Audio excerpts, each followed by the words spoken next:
Hello, this is Professor Vancello, and this video is going to go over the basics of arrays. An array is similar to a variable in that it's a storage location in memory that has a name. The difference being that a regular variable just holds one item, just holds one piece of data. An array holds a group of items. They all have to be the same data type. They're all going to be numbers or strings or integers, something like that. The purpose of arrays is sometimes problems are more easily solved with them. You can process groups of data more easily and more quickly, more efficiently. You see some pseudocode here for declaring an array. This is just pseudocode. It's not going to be exactly like this in any programming language. But one thing that is common in most languages are these square brackets after a name to indicate that it's an array, and a number in the brackets to declare how many items you're going to store in that array. All right, so this line of pseudocode is saying to create an array named employees capable of holding 50 items, and those items are going to be named employees, and the data type is going to be a string. Now notice both of these array names are a plural noun. That is a common naming convention because that denotes that it is holding more than one item. It's not just one employee, it's several employees are being held in this thing.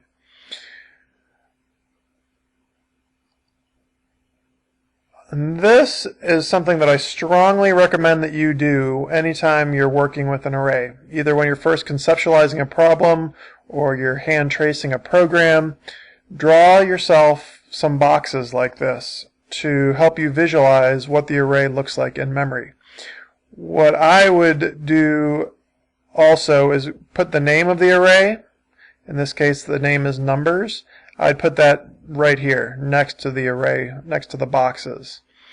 All right, and this helps you see that this number 5 is what creates 5 boxes to hold 5 different items.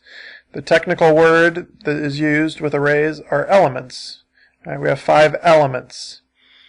And to figure out which box you're talking about, you have to tell the computer more than just the name numbers.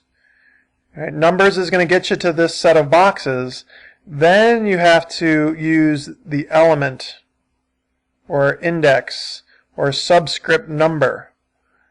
In most programming languages, that starts with a 0. Right, so you would, to reference this location in memory, you would use the name of the array and then the subscript 0. We'll see examples of that. Right. So this is one way to assign values into the array. Right. This is just pseudocode, but in most programming languages it's going to look very similar, just without the word set. You put the name of the array, square brackets, subscript or index number, assignment operator, and then a value.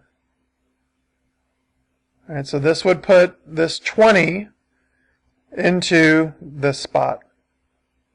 And go ahead and draw that on your piece of paper that you're working with. You see, this is rather tedious, and it's also very similar lines of code. Whenever you have very similar lines of code, that should trigger in your mind, oh, this might be a good place for a loop. Loops are used very frequently with arrays. Okay, now this is a different example. This is not the numbers array anymore.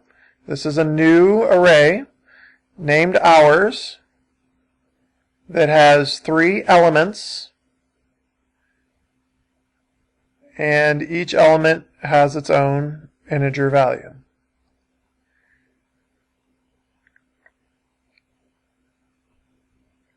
This is another array named days, capable of holding 7 elements, 7 values, and this is both creating and initializing the array.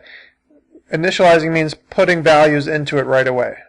So this part of it, again, it's just pseudocode, but in a programming language it would look similar.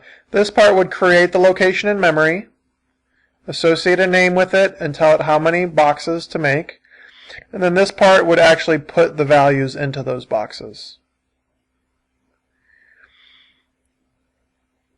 Now, why does it say day 7 would be invalid? Remember, I said that most arrays in programming languages start with a subscript or index number of 0. So if you have 7 elements, you have 7 spots, the first one is 0, the last one is 6. You would not be able to assign Saturday to day 7 because that spot doesn't exist. That's kind of hard to see unless you draw it out like this. You can see clearly there is no hours at position 3. There are 3 elements, but there's 0, 1, and 2. We can't access hours at location 3. That's called bounds checking. You have to be careful with your loops that you don't go beyond the number of elements that you have in the array. This slide refers to partially filled arrays, which you probably won't have to deal with in your first few exercises with arrays.